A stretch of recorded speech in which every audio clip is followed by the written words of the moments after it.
78ാം സ്വാതന്ത്ര്യദിനാഘോഷ നിറവിൽ രാജ്യം. പ്രധാനമന്ത്രി നരേന്ദ്രമോദി ചെങ്കോട്ടയിൽ ദേശീയ പതാക ഉയർത്തി.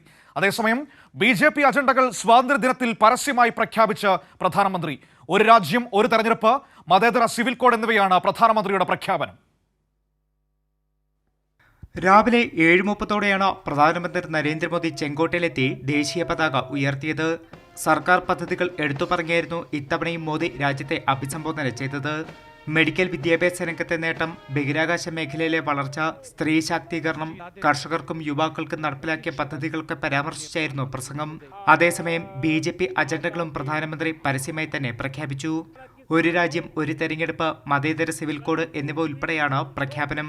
മതേതര സിവിൽ കോഡ് ഈ കാലഘട്ടത്തിൽ അനിവാര്യമെന്നും മതത്തിന്റെ പേരിൽ ഇനിയൊരു വേർതിരിവ് വേണ്ടെന്നും ഒരു രാജ്യം ഒരു തെരഞ്ഞെടുപ്പ് ഉടൻ നടപ്പാക്കുമെന്നും നരേന്ദ്രമോദി പറഞ്ഞു. सुप्रीम कोर्ट ने बार बार यूनिफॉर्म सिविल कोड को लेकर जो चर्चा की है, अनेक बार आदेश दिए हैं, क्योंकि देश का एक बहुत बड़ा वर्ग मानता है और उसमें सच्चाई भी है कि जिस सिविल कोड को हम लेकर के जी रहे हैं वो सिविल कोड सचमुच में तो एक प्रकार का कम्युनल सिविल कोड है, भेदभाव करने वाला सिविल कोड है.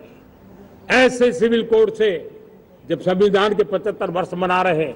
ബംഗ്ലാദേശിലെ സാഹചര്യം ആശങ്ക ഉണ്ടാക്കുന്നുവെന്നും ഹിന്ദുക്കൾക്ക് സർക്കാർ സംരക്ഷണം നൽകണമെന്നും മോദി ആവശ്യപ്പെട്ടു.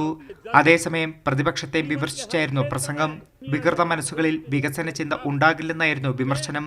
പ്രകൃതി ദുരന്തങ്ങളിൽ ജീവൻ പൊലിഞ്ഞവരെ വേദനയോടെ ഓർക്കുന്നുവെന്നും രാജ്യം അവർക്കൊപ്പം ഉണ്ടാകുമെന്നും മോദി കൂട്ടിച്ചേർത്തു. കൈരളി ന്യൂസ്, ദില്ലി.